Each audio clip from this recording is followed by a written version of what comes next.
Բարի գալուսիվներ, տաղավարում հյուրընկալել եմ ազգային ժողովի ընդդիմադիր Հայաստան խմբակցության պատգամավոր Աննա Գրիգորյանին։ Բարև ձեզ։ Բարև ձեզ։ Շնորհակալ եմ հրավերը ընդունելու համար։ Տիկին Գրիգորյան, ձեզ հետ զրուցելու ենք վաղաշաբաթի ընտրությունների արդյունքներից, վաղաշաբաթ խոշորացված համայնքի արդյունքները հիմնական եւ նախնական արդեն պարզ են, 57.6%-ը ստացել է արդյունքում քաղաքացիական պայմանագիր կուսակցությունը, 47 տեղամասերում հաշվարկից հետո մեծ հաշվով այնպես է դասավորվել, որ կարող է միանձնյա կառավարող կուսակցությունը կարող է միանձնյա ուրեմն իշխանություն ձևավորել այդ խոշորացված համայնքում։ Մինչև ընտրությունները շատ էր քննարկվում այն, որ այդ համայնքում եւս կարող է կրկնվել Գյումրիի սցենարը, այսպես ասած, տարբեր ընդդիմադիր շարժումներ կամ ուժեր մասնակցեն, վերցնեն ինչ-որ տոկոսներ, իշխանությունը չվերցնի մեծամասնություն եւ նրանք միավորվեն իրար ձևավորեն իշխանություն քաղաքային կամ համայնքային։ Ինչու՞ չստացվեց այս սցենարը։ Նախ ես ուզում եմ մի փոքր ավելի լայն համատեքստին անդրադառնալ։ Երեկվանից քաղաքացիական պայմանագիրը մի ցնծության մեջ է։ Պարզ է, ակնհայտ է, որ հաղթանակից հետո պետքա փորձեին այդպես շարադրեին իրենց մտքերը, բա Գյումրու սցենարը տապալեցինք, հետեւաբար նաև համապետական ընտրությունները այդ նույն տրամաբանության մեջ կլինեն, բայց ես ուզում եմ ձեզ հիշեցնել, որ վերջին 3 համայնքային ընտրություններում ընդամենը մեկն է, որ քաղաքացիական պայմանագիրը փաստացի հաղթանակ է արձանագրում։ Մի դեպքում, Փարաքարի դեպքում բացարձակ հաղթանակ էր ընդդիմության կողմից, մեկ այլ դեպքում Գյումրիի դեպքում հավաքական ընդդիմության կողմից հաղթանակ էր։ Հետևաբար այն եզրահանգումը, որ համապետական ընտրություններին կլինի այն նույն տրամաբանությամբ, ինչ չմիացնում էր վաղաշաբաթում էր, ես կարծում եմ տեղին չի, որտեղ առնվազն 2 այլ դեպքում մենք ունեցել ենք այլ արձանագրումներ, այլ եզրահանգումներ։ Իսկ ինչու են այդպես ներկայացնում ձեր կարծիքով։ Բա բնական է, որ տեխնոլոգիական առումով, այսինքն քարոզչական տեսանկյունից շատ նորմալ է, որ իրենք պետք է այդպես դիրքավորվեն, որ սիրելի ժողովուրդ, սա այն ձայներն են, որոնք իրենց ուղիղ արտացոլումն ունենալու են համապետական ընտրություններին։ Նորմալ է, որ այդպես են դիրքավորվում, բայց ես ուզում եմ հատկապես ընդդիմադիր մեր հայրենակիցներին ասել, որ հիասթափվելու, հուսահատվելու, նիհիլիզմի մեջ մտնելու բացարձակապես կարիքը չկա, որովհետև ուզում եմ հիշեցնել նորից վերջին մի քանի ընտրություններից ընդամենը մեկում է, որ ԿՊ-ն կարողացել է մեծամասնություն վերցնել։ Եվ հետո ընդդիմության համար սա պետք է դաս լինի, թե ինչ պետք է անել, ինչպես շփվել մարդկանց հետ, սկսած թե հարաբերություններն ինչպիսին պետք է լինի ընտրողի եւ քաղաքական գործչի միջև, այն որ մենք այսուհետ պարտավոր ենք շատ ավելի ինտենսիվ աշխատել, տուն առ տուն գնալ, մարդկանց հետ անձամբ հաղորդակցվել, այսինքն այնինչ հիմա ես անում եմ, հա, այսպես հաղորդակցվելը միայն բավարար չէ։ Մարդկանց տուն պետք է գնալ, իրանց հետ խոսել, բացատրել, որ օրինակ ձեր չգնալը ընտրության նշանակում է քվեն Նիկոլ Փաշինյանին, որովհետեւ այն դեպքում, երբ մասնակցելիությունը բարձր է, քաղաքական մեծամասնության շանսերը ընտրվելու էականորեն նվազում են։ Որ ուշացել եք, որովհետև 4 տարի ժամանակ դուք ունեիք այդ ամենը անելու, door to door, դռնից դուր գնալու եւ մարդկանց բացատրելու ձեր քաղաքական օրակարգը իրենց համոզելու, հրամցնելու հարցում, իսկ հիշեցնեմ, դուք եկել եք մտել եք խորհրդարան այն հանձնառությամբ քաղաքական, որ խարսխվեք այնտեղ, ինչպես ասում է ձեր բլոկի լիդերը եւ հետո հասնենք նաեւ վերջնական իշխանազրկման այս քաղաքական ուժի, հա, բայց արդյունքում ունեցանք այն, որ ձեր ուրեմն թիմը թուլացավ, ձեր թիմից դուրս եկավ մի քաղաքական ուժ եւ տարածքային կառույցները, որոնք ձևավորվել էին ընտրություններից առաջ, մեծամասամբ փակվեցին եւ մարդկանց հետ կոմունիկացիայի տեսանկյունից շատ ավելի այսպես թուլացավ ձեր կոմունիկացիան։ Հիմա ասում եք, որ այ պետք է նորից գնանք, նորից մարդկանց համոզենք, տպավորություն է, որ պատերազմի ժամանակ պատրաստվեք պատերազմի, այսինքն ընտրությունների ժամանակ պատրաստվեք ընտրությունների, չեք ուշացել։ Ես հասկանում եմ ձեր դիտարկումը, բայց այնպես չի, որ մենք դա չենք արել։ Խոսքը նրա մասն է, որ շատ ավելի ինտենսիվ պետք է դա իրականացվի եւ հետո եկեք չմոռանանք, թե անցնող տարիներն ընդհանրապես ինչ турբուլենտ իրավիճակում էինք գտնվում եւ մենք դասական քաղաքական իրավիճակում չէինք, որպեսզի կարողանանք ենթադրենք սոցիալական խնդիրների մասով կոմունիկացվել, առողջապահական խնդիրների մասով կոմունիկացվել, Արցախի կորուստեր, անընդմեջ Հայաստանի Հանրապետության վրա հարձակումներ են, այսինքն այս турբուլենտ իրավիճակում այդ door to door բանը քաղաքականությունը այնքան էֆեկտիվ չէր, որտեղ մենք անընդհատ խառը այլ իրավիճակներում էինք գտնվում։ Բայց խոսքը նրա մասին չի, որ մենք դա ընդհանրապես չենք արել, բնականաբար արել ենք, ես անձամբ հատկապես Կապանիում Սյունիքում ավելի մեծ ներգրավվածություն ունեմ։ Իմ գործընկերները երկրի այլ հատվածներում ներգրավվածություն ունեն։ Խոսքը նրա մասին է, որ պետք է ավելի ինտենսիվ դա իրականացնել, բայց երկու հիմնական եզրահանգում կարելի անել, որ պետք է նախ դա, որ պետք է մարդկանց հետ ավելի շատ շփվել, երկրորդը մարդկանց համոզել, որ ձեր ընտրատեղամաս չգնալը ուղիղ քվե Նիկոլ Փաշինյանին։ Հետևաբար պետք է ամեն ինչ անել, որպեսզի մարդիկ գիտակցեն, թե ինչպիսի վճռորոշ ընտրության առջև են իրենք կանգնած ու անպայման գնան ընտրատեղամաս։ Եվ մյուս եզրակացությունը, որ կարելի անել այն է, որ չնայած օրինակ Սևակ Խաչատրյանը արդյունքում չհաղթեց, բայց պետք է ասել, որ ինքը շատ մեծ ծավալի աշխատանք է իրականացրել առանց վարչական ռեսուրսի, առանց այն մեծ հովանավորչության, որն ուներ քաղաքական մեծամասնությունը, կարողացել է 30%-ից ավել քվե ստանալ, բայց ես ցավում եմ, որ կային ընդդիմադիր ուժեր, որոնք մասնակցեցին, բայց նույնիսկ ընտրական այդ շեմը չհաղթահարեցին։ Այսինքն հաջորդ ընտրություններին, որպես եզրակացություն, կարելի է նաև արձանագրել այն, որ այն բոլոր ուժերը, որոնք տեսնում են, որ տեսականորեն նույնիսկ չեն կարողանալ 4%-ի շեմը հաղթահարել, պետք է գնան ընդլայնման եւ մեծացման ճանապարհով։ Այսինքն այստեղ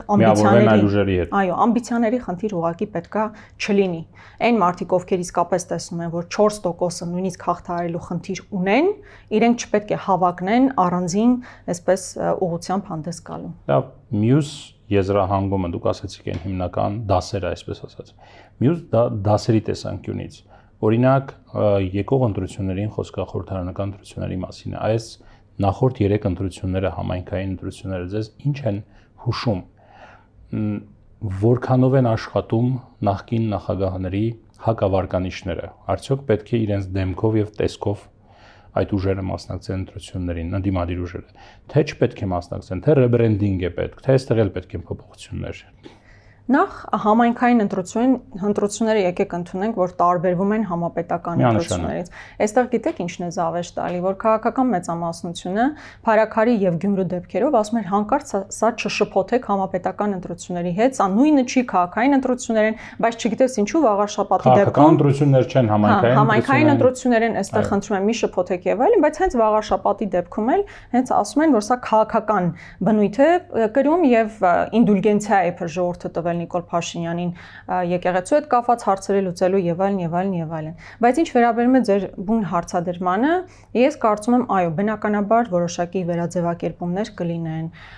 Այն, որ նախկին նախագահների հետ կապված այդ հիմնական ասույթը նախկիներ ներկաներ մասով դեռևս որոշակիորեն պահպանվում է, դա էլ պետք է ընդունենք, որ կա։ Ասել, որ նույնն է, ինչ օրինակ 21 թվականին, բնականաբար նույնը չի, որովհետեւ այն արհավիրքները, որի միջով անցել է հայ ժողովուրդը, որոշակիորեն վերաիմաստավորման հնարավորություն է տվել, բայց որոշակի ենթաշերտեր իհարկե դեռ պահպանվում են, որ ռեբրենդինգի պետքա ենթարկվեն քաղաքական ուժերը, որ ավելի ճիշտ մարտավարության պետքա գնան, ավելի համոզիչ եւ այլն, այդ ամեն ինչը բնականաբար դուք անձամբ չեք կարծում Հայաստան դաշինք, եթե Հայաստան դաշինքով մասնակցի ընտրություններին, Ռոբերտ Քոչարյանը պետք է մնա որպես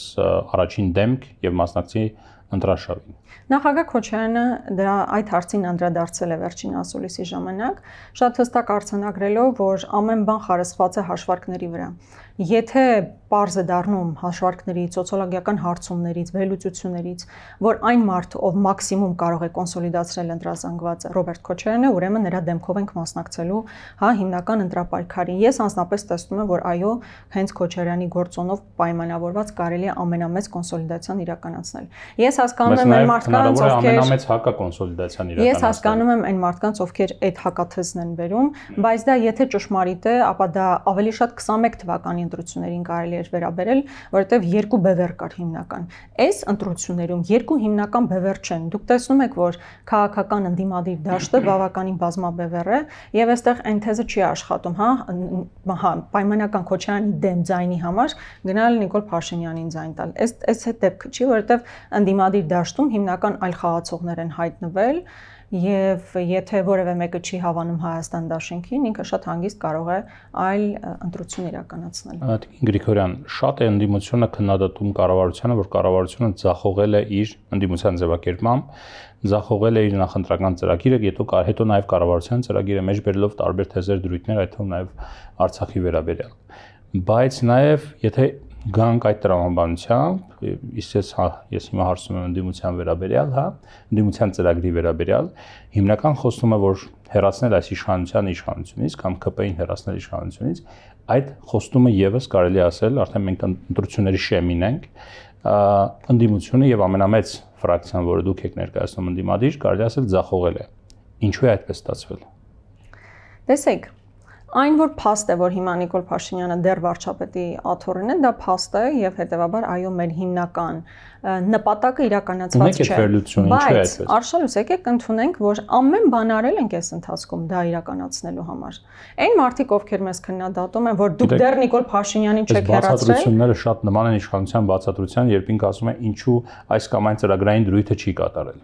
Ամեն ինչ արել ենք, ասում են կատարելու համար, դե չի ստացվել։ Չէ, իրենք ամեն ինչ արել են դիտավորյալ ձախողելու եւ Արցախը կործանելու եւ մնացած բոլոր հարցերն անելու համար, ու եթե անհրաժեշտություն լինի, դա կարելի է ապացուցել։ Ինչպես նաեւ ապացուցելի է այն, որ Հայաստան խմբակցությունը կամ նախաձեռնել է փողոցային շարժում, կամ մաս է կազմել ու էական մասնակցություն է ունեցել այլ ուժերի կողմից նախաձեռնված շարժումներին, այսինքն չկա մի տիրույթ, որտեղ կարելի է ասել, որ օրինակ Հայաստան խմբակցությունը անգործության է մատնված եղել բոլոր հնարավոր հարթակներում իրականացրել ենք այնինչ հնարավոր է եղել։ Այլ բան է, որ իշխանությունը աննախադեպ ռեպրեսիաների ճանապարհով է գնացել։ Գիտեք, շատ հաճախ համեմատում են այնինչ հիմա տեղի ունենում 18 թվականի իրադարձությունների հետ։ Ասում եմ, լավ, ոնց է ստացվում, Նիկոլը ռյուկզակը ուսին եկավ հասավ իշխանության, դուք այդքան բոլորով իրար հետ միասին չեք կարողանում։ Բազմաթիվ ֆակտորների հետ մեկտեղ, որոնք կարելի է երկար քննարկել, նաև կարևոր ազդեցություններ ունեցել ոստիկանական ուժերի ոչ այն ռեպրեսիան, այսինքն ռեպրեսիայի այն ժամանակ ռեպրեսիայի բացակայությունը եւ հիմա ռեպրեսիոն ուժեղ ալիքը։ Մենք դա տեսնում ենք, չէ՞։ Այսօր մենք հասել ենք մի օրի, որ ստատուսի համար մարդուն պոլին են պարկացնում եւ կալանավորում են։ Ուղղակի հայտարարությունների համար են մարդիկ բանտարկվում, այլ որ մնաց գործողություններ իրականացնելու համար։ Նիկոլ Փաշինյանը այնքան ցինիկ է լինում, որ հայտարարում է, որ եթե դեմ չեք իմ վարած քաղաքականությանը, դուրս եկեք հեղափոխությանը, քանի անգամ դուրս գանք հեղափոխության ու քանի անգամ մարդկանց բանտարկեք։ Այսինքն այս համատեքստում ամենայն հարգանքով Տիկին Գրիգորյան, բայց մի քանի ալիք է եղել ընդդիմադիր, մի քանի շարժում է եղել, եւ այդ շարժումները ճանապարհներ ու հրապարակներ են փակել Երևանի կենտրոնում։ Այդ ընթացքում որևէ ձև, չգիտեմ, ոստիկանության հետ որևէ բախում, ոստիկանական ռեպրեսիաներ եւ այլ չեն եղել, չեն նկատվել։ Ամեն դեպքում, օրինակ Ֆրանսիայի հրապարակում, որ դուք նստած էիք այնտեղ, ձեր շարժմամբ, այդ ժամանակ դուք, եթե չեմ սխալվում, ուղղություններից մեկն էիք համակարգում եւ մենք ձեզ հետ հարցազրույց ենք արել։ Ես չէի տեսնում, որ այդ ժամանակ հստակ բախումներ էին տեղի ունենում ոստիկանության հետ։ Տեղում ինչ որ ընթաց կարող է մարդկանց մի քանի հոգու տարել են, հետո ազատ են արձակել եւ այլն, բայց ռեպրեսիաներ եւ ճնշումներ չեն եղել։ Ինչու չստացվեց։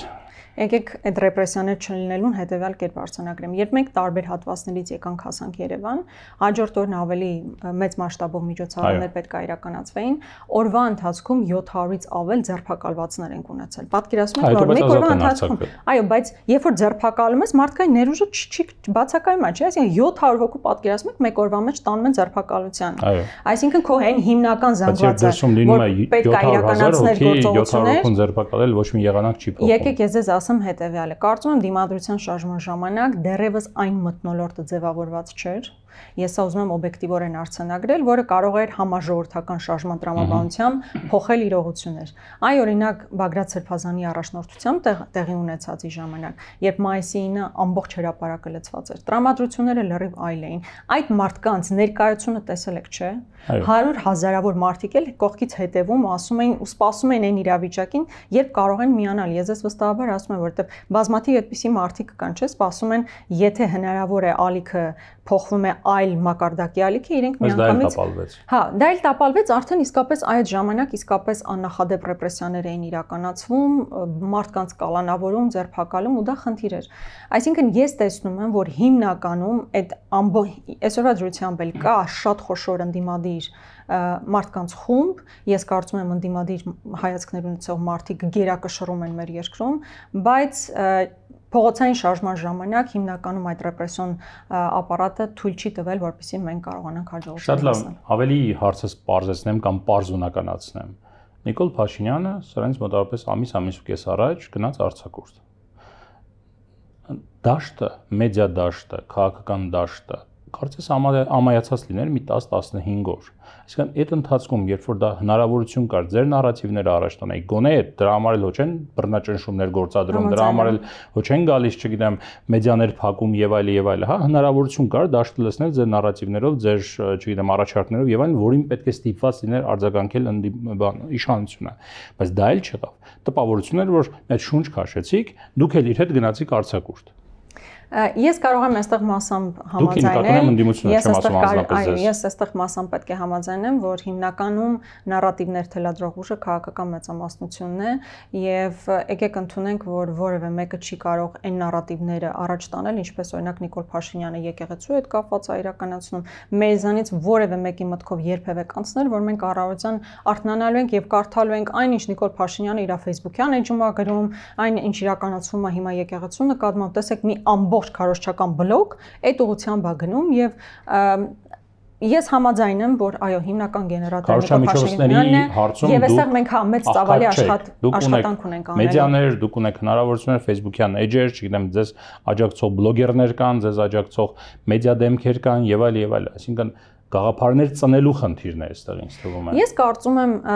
գաղափարներն իրականում կան, գաղափարները ստեղծվում են, գաղափարները փոխանցվում են։ Ես ուղղակի հենց այս բանի խոսքի ընթացքում պատկերացրեցի, որքան ծայրահեղ են իշխանության մոտեցումները եւ հնչերանգները դու դրա համարժեք ինչ էլ ասես, այսինքն ենթադրենք օրակարգ ես առաջարկում թմրանյութերի դեմ պայքարի, որի մասին խոսել ենք, կամ կենսաթոշակների բարձրացման, որի մասին օրենքի նախագիծ ենք տարել ազգային ժողով։ Օրինակ կարող է դա ձեզ համար օրինակ նորություն լինի, որովհետեւ շատերը չեն հետևում։ Հիմա պատկերացրեք մենք թոշակների բարձրացման մասին օրենքի նախագիծ ենք տանում եւ Նիկոլ Փաշինյանը խոսում է նրա մասին, որ քերակին եւ այլն։ Այդ համատեքստում անկախ ամեն ինչից օրգանիկ ձևով ստացվում է, որ նրա առաջարկած օրակարգը շատ ավելի մեծ արձագանք է ստանում եւ հետեւաբար մեր արձագանքն էլ է գնում նրան եւ այն ինչ մենք ենք առաջարկում շատ ավելի ոչ այդքան հնչեղ է դառնում։ Երբ որ դրան զուգահեռ ձեր օրինակ չգիտեմ 30 падգամավորները գնում են գյուղ դրան զուգահեռ մարդկանց հրամցնում են իրենց գաղափար եւ այդ ամեն ինչը 30 լայվերով տրանսլյացիա է լինում Հայաստանի Հանրապետությունում եւ ասում եք որ չգիտեմ մենք առաջարկում ենք թոշակ բարձրացնել, մենք առաջարկում ենք սա անել, հասարակ մարդկանց հետ զրուցում եք, ինձ թվում է դա ավելի մեծ օրակարգ կձևավորի, քան թե Նիկոլ Փաշինյանի Facebook-յան գրառումը։ Ճիշտ է։ Լավ, դա այն չի սփոփում, բայց ամեն դեպքում շատ լավ, Տիգին Գրիգորյան, ամեն դեպքում Նիկոլ Փաշինյանը, վարչապետ Նիկոլ Փաշինյանը հայտարարել նրա մասին, որ իր Facebook-յան գրառում խոսելով վաղաշաբաթի ընտրությունների մասին, որ սա նաև ինչ որ առումով լիցք է հաղորդելու, ես եթե հիմա կարող եմ ամբողջապես եւ ճիշտ չմեջբերեմ իր խոսքը, բայց կաթողիկոսի կամ ինչպես ինքն է ձևակերպել Կտրիչ Ներսյանին վեհարանից հեռացնելու կամ գահանկեց անելու գործընթացին։ Դուք կարծում եք վաղաշաբաթի ընտրություններից հետո մինչև խորհրդարանական ընտրություններ սաստկանալու է այս պայքարը։ Նախ ես ուզում եմ արձանագրել, որ վաղարշապատի բնակիչները նման ինդուլգենցիա չեն տվել Նիկոլ Փաշինյանին։ Դա ուղղակի իր իլյուզիաներն են, իր երևակայական մտքում ծնված արգասիքն է։ Մեր ժողովուրդը, էջմիածնում ապրող մարդիկ նման բան չեն տվել, ձայն չեն տվել դա իրականացնելու համար։ Ավելին, ոչ դա այդպես չի։ Ավելին, երբ օրինակ Ինչու՞, կներեք։ Ես ասեմ, երբ Արգիշտի Մեխակյանին եկեղեցի կառավարություն չգիտեմ, անողոք պայքար է գնում։ Կառավարության կողմից կիրառվում են բազմաթիվ մեխանիզմներ, տեխնոլոգիաներ եւ այլ։ Չգիտեմ, մեկ-մեկ հասնում է այդ պայքարը կամ այդ ուրեմն ճնշումները եւ այլ շատ մեծ աստիճանի եւ շատ մեծ, այսպես մասշտաբների։ Դրան զուգահեռ Էջմիածնում տեղի են ունեցում ընտրություններ։ Էջմիածինը Հայաստանի հոգևոր եւ հայության հոգևոր կենտրոնն է, աթորանիստն է այնտեղ։ Ես ձեր հարցը հասկացա։ Ու եկեղեցին չի ստանում աջակցություն, որը որ պետք է ստանար Նիկոլ Փաշինյանի ներկայացուցչին կամ չգիտեմ կառավարող ուժի ներկայացուցչին չընտրելու տեսքով։ Տեսեք, եթե դուք ուշադիր եք, նույնիսկ երբ Արգիշտի Մեխակյանին ԿՊ տեխնացոին հարցնում են ինչպիսին է ձեր դիրքորոշումը եկեղեցի Նիկոլ Փաշինյան արճակատման վերաբերյալ, ինքն ասում է դա իմ օրակարգում չկա։ Նրան ուղիղ հարց են տալիս նրան ուղիղ հարց են տալիս Կտրիչ Ներսիսյան թե Գարեգին II, ասում են ես այդ հարցին չեմ պատասխանում։ Այսինքն ինքն իր ամբողջ քարոզարշավի ընթացքում ասել է սա բացառապես համայնքային ընտրություններ են։ Ինձ ընտրեք, ես գալու եմ ձեր ասֆալտը անեմ, ձեր ջրագիծը փոխեմ, ձեր շենքը վերակառուցեմ եւ այլն։ Այսինքն ես չեմ տեսել հրապարակային, ոչ հրապարակային մի հատ ֆրագմենտ, որտեղ ընտրված այս դեպքում համայնքապետը գնում եւ խոսում է եկեղեցու կամ կաթողիկոսի փոփոխության մասին։ Արգիշտի Մեխակյանը ավելի համոզիչ էր, քան օրինակ, չգիտեմ, Մայր Հայաստան կուսակցության ներկայացուցիչը կամ ղեկավարները, հաղթանակ կուսակցությունների դաշինքի ղեկավարները, որոնք ասում էին հակառակը, որ եթե ԿՊ-ն հաղթի, ապա էլ ավելի են ճնշումները սաստանալու եկեղեցու նկատմամբ։ Ես տեսնում եմ, որ իսկապես այդ համայնքում ավելի շատ համայնքային բնույթի process-ներ են տեղի ունեցել եւ այդ ենթաշերտը, որ բա ձեր ընտրությունը անուղղակիորեն նշանակելու է կամ ուղղակիորեն նշանակելու է հարձակում եկեղեցու վրա, մարդիկ ամբողջությամբ դա չեն պատկերացրել։ Սա պետք է ընդունել։ Հետո տեսեք Վաղարշապատ համայնքը ընդհանուր ընտրությունները հիշում եք, ընտրություններից առաջ Խոյ համայնքը Էջմիածին Վաղարշապատ համայնքին է միացվել եւ սա էլ հստակ պատճառ իրանց համար պատկերացումը որն էր, որ միայն Վաղարշապատ համայնքով իրենք հաջողության չեն հասնելու եւ ստացված տվյալները այդ արձանագրումն ունեին, Սևակ Խաչատրյանը այնտեղ բավականին զգալի ձայներ էր ստացել եւ Խոյ համայնքը միացնելուց հետո փոփոխությունը, այսինքն այս իրավիճակը իրան կարողացան ստանալ եւ Խոյ համայնքը իր համայնքը, Արագած համայնքը, Արգիշտի Մեխակյանի եւ այլն, այդ մարդիկ ընտրություն արել են, այո, կոնկրետ անհատին ընտրելով, նույնիսկ շատ դեպքերում ոչ կուսակցության ընտրելով, այլ տրամաբանությամբ այդտեղ աշխատել։ Այո, փաստացի ես էլ եմ ուրեմն թերացել, որ կոչով չեմ դիմել Վաղարշապատցիներին, ասել ժողովուրդ, ձեր ամեն քվեն ԿՊ-ին, մի մտածեք, որ միայն ձեր այսպես Արգիշտի Մեխակյանին է, այդ քվեն ուղղակիորեն նշանակել է, որ Նիկոլ Փաշինյանը թափահարելու է, այդ քարտը գալու է եկեղեցու վրա հարձակում է իրականացնել։ Ուրեմն այդտեղ ես էլ եմ թերացել, Մայր Հայաստանն էլ ինչ որտեղ թերացել, միգուցե Սևակ Խաչատրյանն էլ, չնայած իրենք շարունակաբար դրա մասին խոսում էին։ Ես նկատի ունեմ, գուցե դա նրանից է, որ մարդկանց մոտ եկեղեցու չասեմ, եկեղեցու նկատմամբ որպես ինստիտուտ կարծում եմ, այսպես շատ հաճախ վերացական բանը բարձր է, վստահությունը բարձր է, համաձայն հարցումների մոտավորապես 60% է, բայց հոգևորականության նկատմամբ հատկապես անհատականացված, երբ մարդուն ասում են հոգևորականի նկատմամբ ինչպես է վերաբերում, վստահում ես թե ոչ, ինքը միանգամից տեսք ու դեմք է ընդունում իր ուղեղի եւ մտածումների մեջ, որովհետեւ տեսնում է իր, չգիտեմ, գյուղի հոգևորականին, իր համայնքի հոգևորականին եւ այլն, եւ մտածում է ինքը վստահում է թե ոչ։ Հիմա գուցե դա նրանից է, որ մարդկանց մոտ հոգևորականության նկատմամբ վստահության խնդիր կա։ Դե հիմա դա մենք զգացական մակարդակով, ինտուիտիվ մակարդակով, ով ոնց է զգում, ով ոնց է տեսնում, կարող ենք այսպես կամ այնպես մեկնաբանել, բայց տարբեր հարցումներ կան, որոնք ցույց են տալիս, որ եկեղեցու նկատմամբ սատարումը բավականին բարձր է, ժամանակին դա շատ ավելի նույնիսկ բարձր էր, քան կառավարությանը եւ ընդհանրապես բոլոր ինստիտուտներից ավելի բարձր Էջմիածնի շուրջ, Աթորանիստի շուրջ, բայց եք դնում եւ շարունակում, բայց արձանագրում ենք, չէ, որ եկեղեցու նկատմամբ վերաբերմունքը եւ աջակցությունը կա եւ դա տարբեր սոցիոլոգիական հարցումներով արձանագրված է։ Այդ թե դա ինչպես պետք է նյութականացվի, թե դա ինչ տրամաբանությամբ պետք է անել, այդտեղ այո, հարցեր կան, այդտեղ պետք է մտորումներ լինեն։ Այստեղ ես նաեւ տեսնում եմ, որ վեհապարը իր ասելիքի, տեսնում եմ նրա ասելիքի անհրաժեշտությունը, նա պետք է խոսի, բացատրի թե ինչպես օրինակ Հայաստանի Հանրապետության շարքային քաղաքացին կարող է մաս կազմել եկեղեցու պաշտպանությանը, որովհետև այսօրվա գրառումը շատ հստակ արձանագրում էր նրան, որ հաջորդ թիրախը բառից բուն իմաստով եկեղեցին է լինելու եւ կաթողիկոսն է լինելու եւ այստեղ երկրորդ կարծիք ուղակի չկա, ուղակի պետք է որ կաթողիկոսը վեհապարը շատ հստակ ուղերձով հանդես գա ժողովրդին, հավատավոր հոտին, որպեսզի յուրաքանչյուրը հասկանա իր անելիքը որն է լինելու եւ Նիկոլ Փաշինյանը իրականացրի իր կիսալուսնյաց արշավանքը դեպի Մայրաթոռ։ Բայց մենք տեսնում ենք, որ դրան զուգահեռ կան եկեղեցիներ, որոնք կարծես կարելի ասել Էջմիածնի վերահսկողությունից դուրս են գալիս, եւ այնտեղ տեղի ունենում պատարագներ, որտեղ գնում մասնակցում է վարչապետ Նիկոլ Փաշինյանը, արդեն երրորդ եկեղեցին, եթե չեմ սխալվում թվով, մասնակցում է, եւ դրան զուգահեռ իհարկե նաեւ այս կառավարություն եկեղեցի պայքարը, ճնշումները եւ այլը։ Դուք ինչ եք ակնկալում այնուամենայնիվ, մինչեւ 2026 թվականի ընտրությունները ինչ հանգուցալուծում սա կունենա։ Ես տեսնում եմ, որ Նիկոլ Փաշինյանը սպասում էր, որ Վաղարշապատի ընտրություններն անցնեն, որովհետև եկեղեցու նկատմամբ իր այս շարունակական արշավու կոնկրետ Մայրաթոռի նկատմամբ իրականացվածը ինքը չգիտեր թե ինչպես հաշվարկել, այսինքն դա ինչ ազդեցություններ ունենալու ընտրական արդյունքների վրա, հետեւաբար սպասել է ուղղակի, որ ընտրություններն ավարտեն, ակնհայտ է, որ ինքը արդեն որոշակի ծրագիր ունի կաթողիկոսին հեռացնելու, եւ դա հնարավորինս շուտ է անելու, կարծում եմ իր պատկերացման միջև նոր տարի այդ գործը ինքը պետք է ավարտին հասցնի, նոր տարին առանց կաթողիկոսի։ Ինքը այդ տրամաբանությամբ է առաջնորդվում իհարկե, բայց այստեղ դա իր պատկերացումներն են, ես էլ ասում եմ, որ ժողովուրդն իսկապես աջակցում է եկեղեցուն,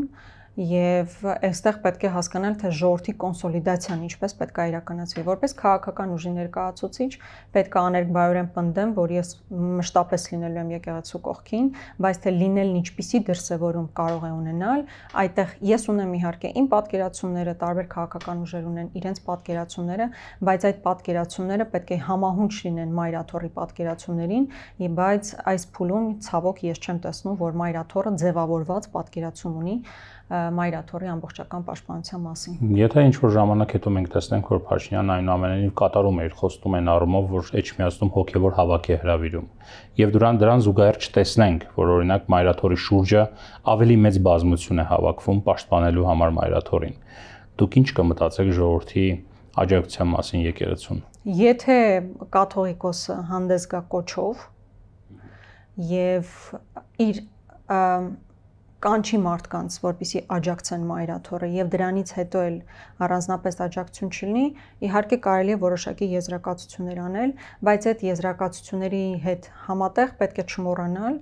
որ այսօր խոշորացույցով մանրադիտակով նայում են բոլորի գործողություններին, նկատնում իշխանությունները իրավապահ համակարգը ցանկացած մեկի միտեղ հայտնվելը, միտեղ խոսելը, միտեղ մի հատ SMS գրելը, մի հատ ստատուս գրելը անմիջապես իրավապահ համակարգի ուշադրության կենտրոնում է լինում, մարդկանց հետևից գնում են եւ այլն եւ այլն։ Այսինքն նույնիսկ եթե վաղը շատ քիչ թվով կամ ոչ այնքան մեծ թվով մարդիկ հավաքվեն, արդյոք դա ուղիղ ցուցիչն է նրա, որ մարդիկ չեն սատարում եկեղեցու, կարող է մասամբ ցուցիչ լինել, բայց այստեղ իհարկե այն ֆրագմենտը, որ այն կարևոր գործոնը, վախի գործոնը, իրավապահ համակարգի ռեպրեսիան եւ այլն, դա եւս անչափ կարևոր գործոն է լինելու։ Շնորհակալ եմ զրույցի համար։